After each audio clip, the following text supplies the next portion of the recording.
y'all doing? Today, we're going to be eating in front of you guys because we're hungry. Yeah, came on the road and we were like, let's go. Tash was more hungry than I was. I'm always hungry. I just finished my podcast at home and ran out to get some food.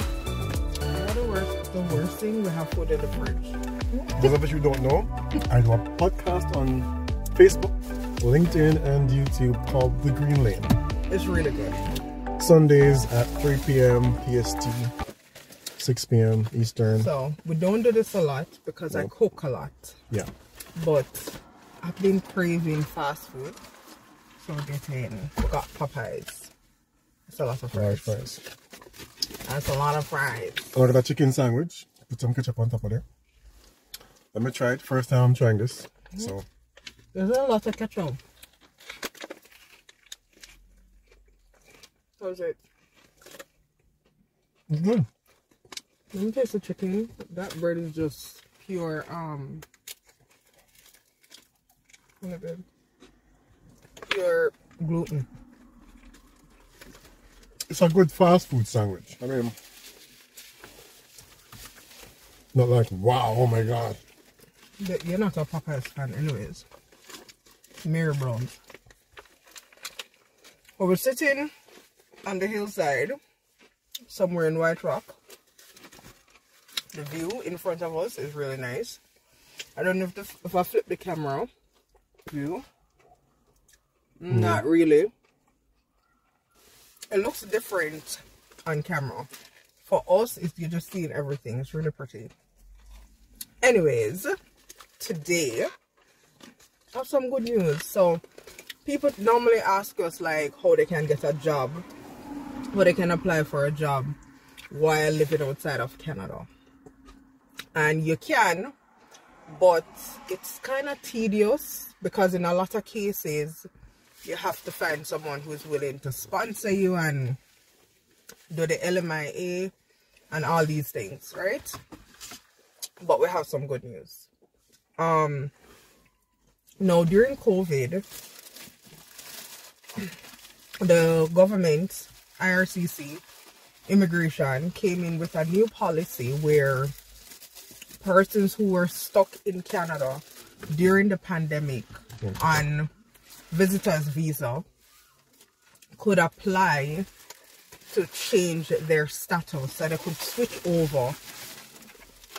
Babe, that's my food. What are you doing? I'm not making ketchup. No, you guys say that he eats his food and my food.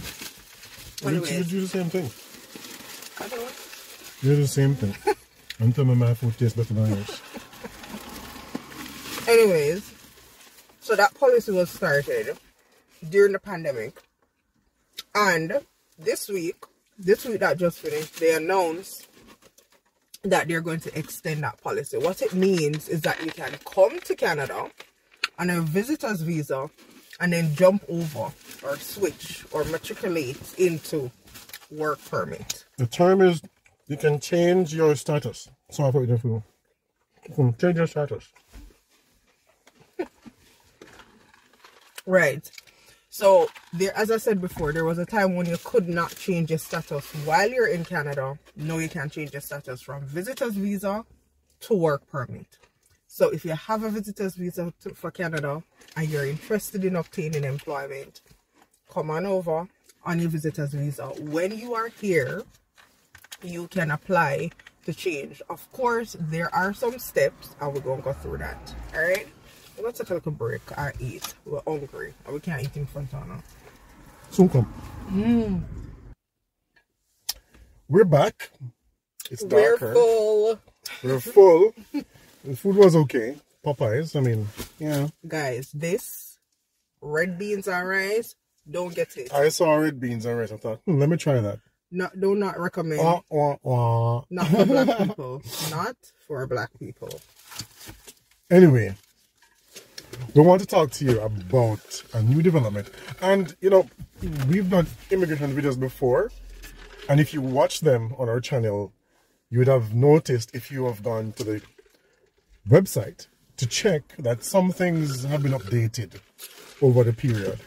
And we have one more update that we think would benefit a lot of you. A lot of you. Especially for persons who want to come to Canada and don't want to go to school. You don't want to use the route of going to school to come here. I think this can work for you. Yeah. So pretty much, the policy is to allow certain visitors in Canada to apply for an employer-specific work permit. Employer-specific. Certain visitors, not all, and it's an employer-specific work permit, okay? Meaning, pretty much, that if you come to Canada as a visitor, you can actually apply for a job while you're here, and if you get a job offer, then you can apply for this work permit and remain in Canada. Correct. We're going to go through the steps and the requirements just to share that with you, right?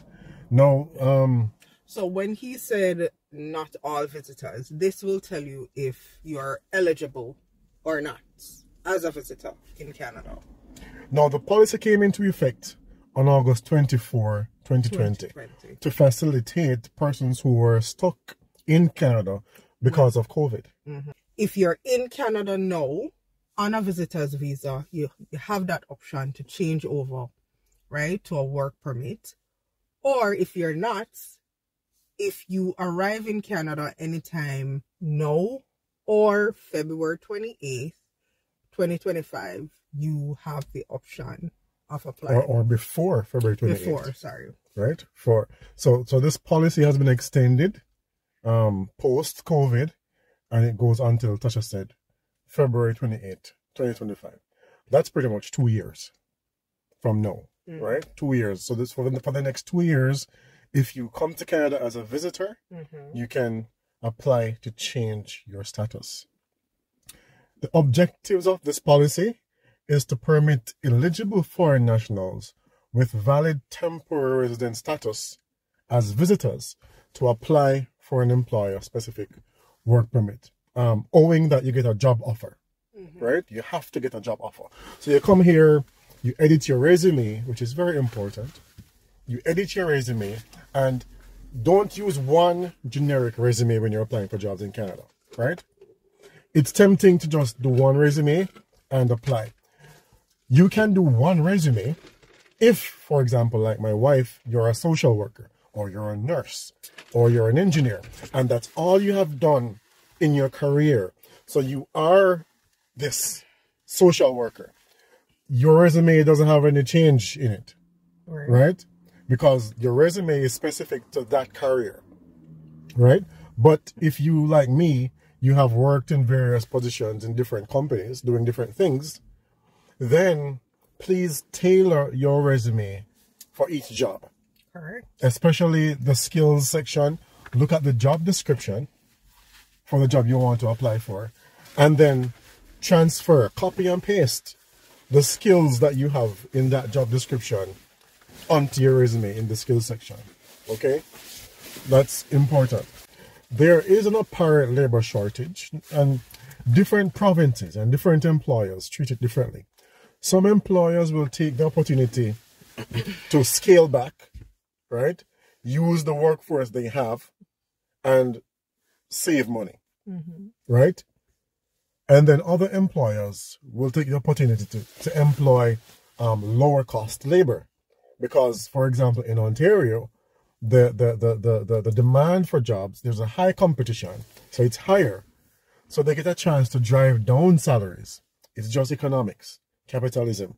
That's how the system works, right? So it depends on what you're looking for and where you're looking. But once employers are taking on new employees, you have a chance to capitalize on this new policy. You can find this information on canada.ca. The link is in the description, right? Go to the description and the link will be there so you can go and read it for yourselves. Good? Now, in addition to meeting the requirements for a work permit, a former work permit holder who converted to visitor status may also be eligible for interim authorization to work if they meet all the following. All. 1, have a valid temporary resident status at the time of work permit application. So you have to be in status to apply. If your visitor visa has expired, you can't apply, right? You have to have time on your temporary resident status to apply. You've held a valid work permit in the 12 months preceding the date on which you submit your application. This is if you had a work permit before, it expired, and you're now a visitor. You're in Canada, right? You intend to work for the employer and occupation specified by the LMIA. The LMIA is that thing the employer does. Labor Market Impact Assessment. Right? That's what they do when they have to prove that they can find no one else in that region or that city, right, to fill that post that you want to work. Right? Fill that post that you want to work in.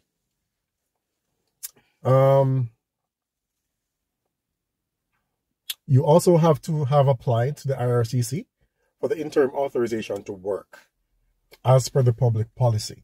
So please go on the website and read the policy and make sure you are eligible.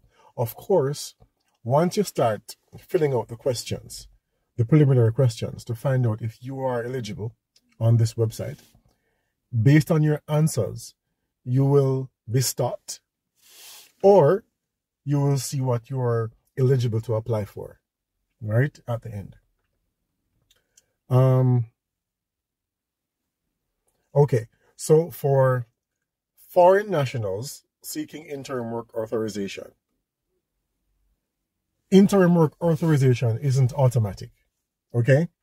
Eligible foreign nationals must request the interim authorization to work using the IRCC web form, right? Also, I'll make a link to that for you in the description. When the Client Support Center transfers the incoming web forms, officers should see one of the following messages from the application in the IRCC web form, right? And I'll screenshot those. The messages are as follows, right? And the officer will see what you're applying for, what your status is, and based on the information you provide, they'll make a determination whether you are eligible or not. Please make sure that when you're going through the questions in your free account that you'll create, good? Make sure that you answer all the questions correctly. In answering these questions, that's when the eligibility will be done, based on the answers you provide. Your present status as a visitor, you should be in status, as I mentioned before. And you are applying for a term over or under 6 months, depending on the job that you're applying for. It could be a job to cover a maternity leave, right? Which is typically a year. This is a year. Those jobs are available that you will see it on the job advertisement that this job is temporary, right, to cover maternity leave, or this job is a 6-month contract, right? So based on the job you're applying for, select the correct answer. When you're asked, are you applying under the Canada, USA, Mexico agreement or under a policy related to work permits as announced by IRCC for an employer-specific work permit, the answer to that question should be yes, right? So it's very important that you pay attention to those questions as you're answering them and answer them correctly, right? Many people go through the application questions and just to answer one question incorrectly blocks the application from going through, right? So make sure you answer yes to the right question and no to the right questions. And that's why they put this notification there. And they put the specific question, how you should answer it. So you have all the help you need here, right? Make sure you click yes when it asks if you're applying under a public policy, okay? So your application can go through for this work permit. No, it's not straightforward, right? You must be in Canada as a visitor or come to Canada as a visitor, number one. Number two, you must get a job offer. So let me input here. A lot of persons might hear babe say, you must get a job offer and think, oh my God, how I gonna get that? Once you're on the ground, it is very different than if you were applying outside of Canada. Very different, yeah. Right? It is more accessible when you're here. So you don't need to worry about that. If I were you and I'm interested in coming and I hear this, I'd jump on it. Especially if you don't want to go to school. You have 2 years between now and February 28th, 2025. We're now in 2023, which just started. But we know the days are short, so time rolling. Apply for your visitor's visa. Come here, figure out where you're going to stay, what you're going to do. And then once you're here, then you start reaching out to employers. Because of this new policy, employers are now more accessible to offer international persons who are visiting a job offer prior to 2020. Because prior to 2020, if you wanted to switch, you would have to leave the country and then apply. But thanks be to COVID, they have accommodated you. So come to Canada. All I know. I mean, even if you don't have your visitor's visa, I would say go and apply for it now. I mean, now is the best time to apply for it. And it's easier to get than the work permit when you don't have that job offer piece outside of the country. And again, let's take it with a grain of salt, because you will need someone to invite you to come to Canada. Okay? And if you don't have anyone to invite you, you can still apply. But of course, that means you'd be staying at a hotel. With that, you have to show everything printed out. Right? So you have to print out where you're going to stay, the fact that you've already paid, you've booked this, to prove to IRCC that indeed this is where you're coming. Right. So the key is to prepare your application for a temporary visa as a visitor, right? Once you prepare that, as Tash said, you can come to Canada as a visitor. You don't have to get an invitation letter, as she said.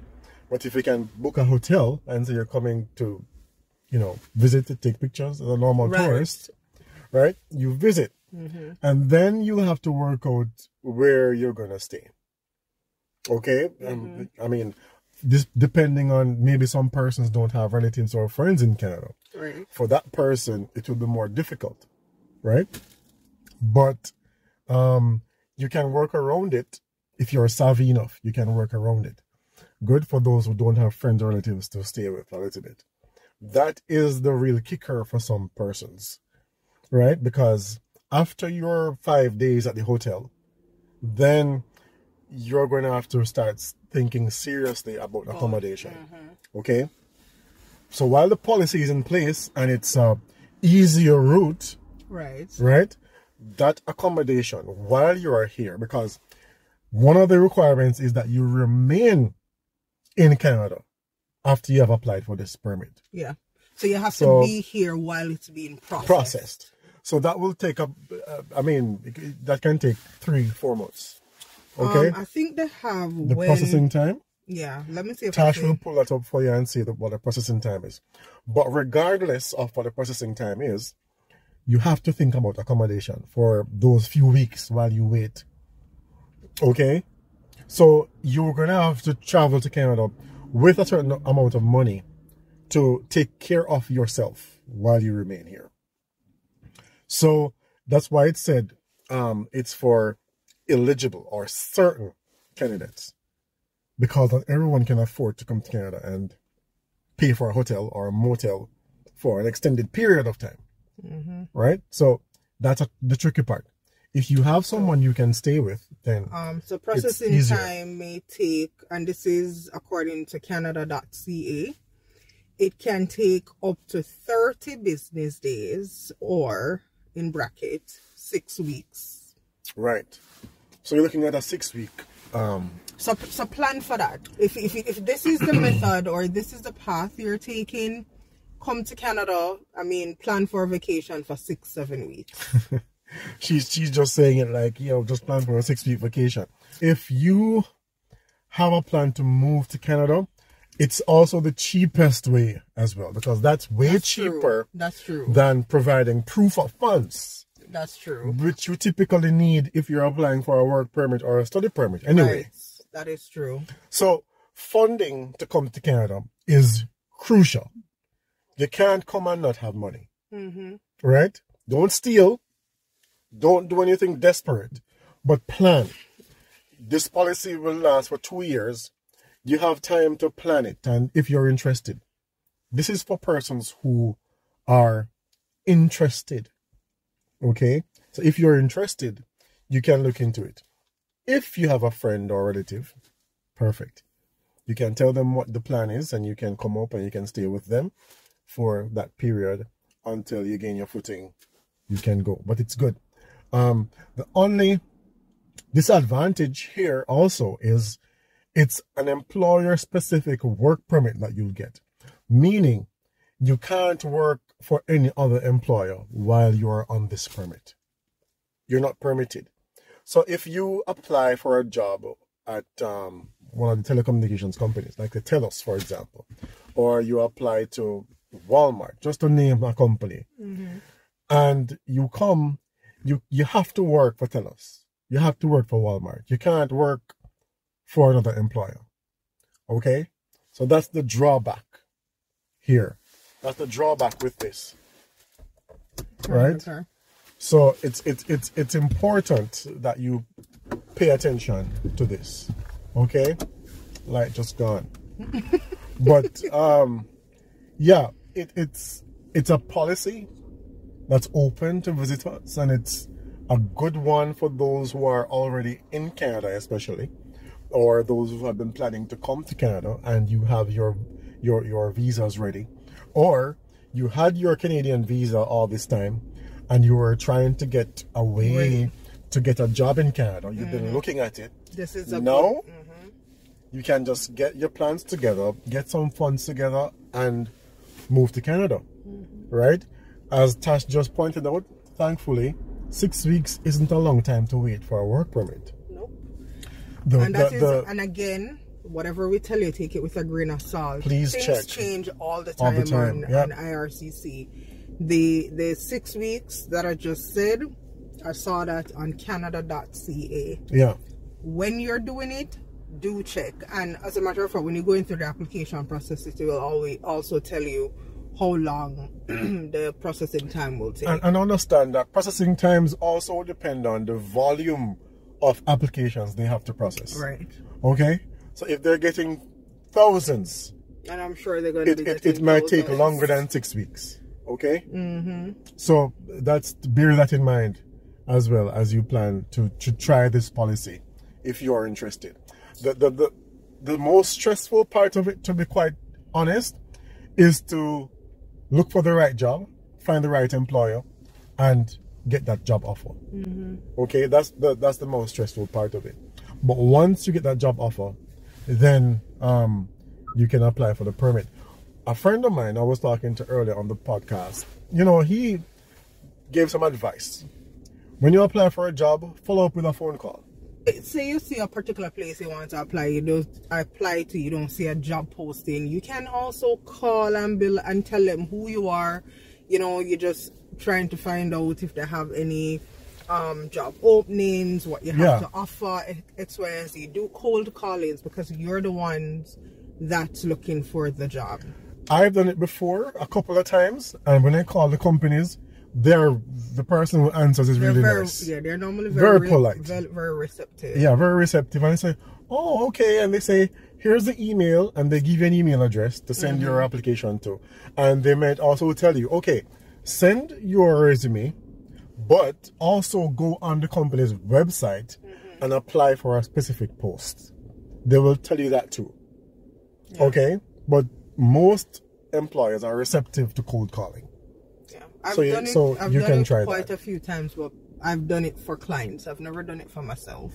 And in all cases, I've had good experiences. Yeah, so you can try cold calling just to speed up the process of getting a job offer in a shorter period of time. And be open, guys. Remember, the end result, right, is that you want to be here.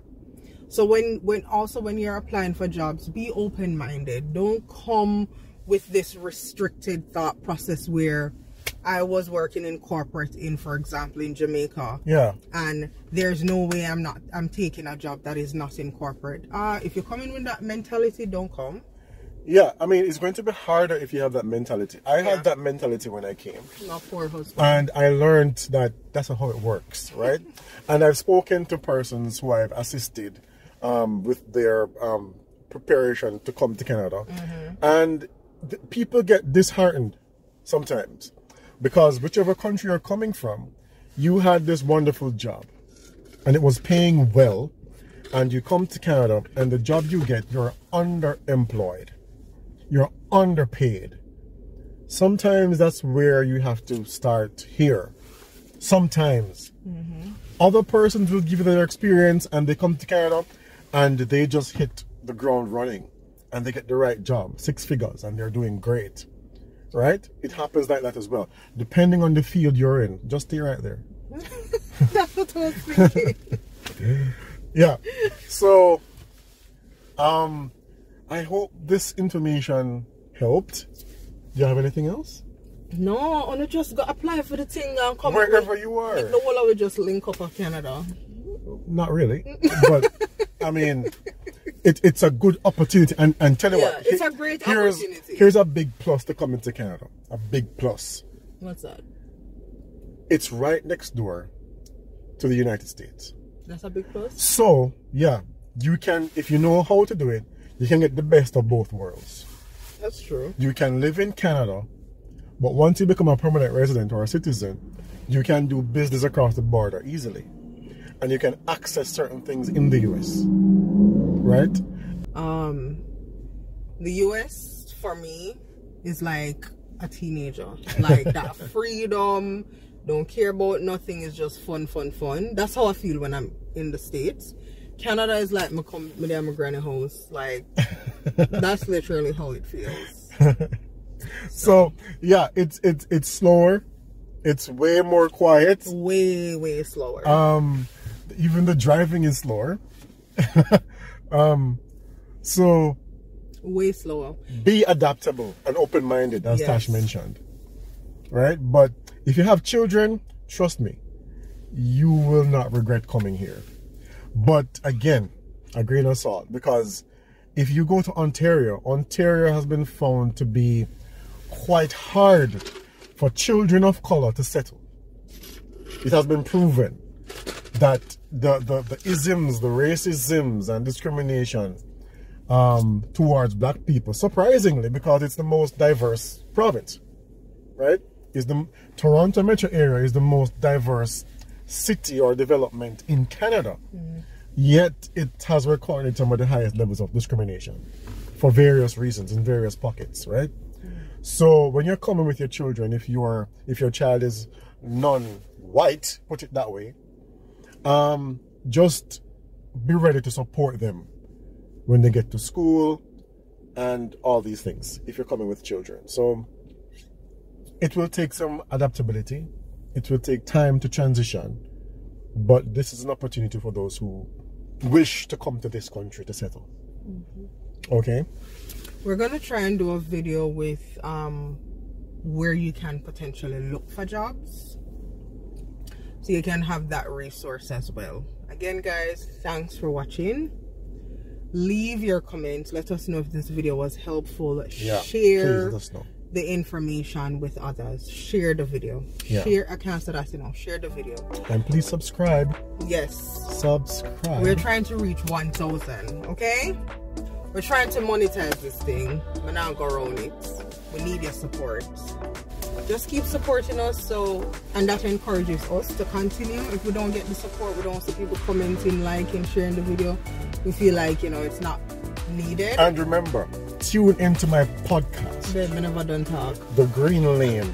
Sundays, live on Facebook, YouTube, and LinkedIn.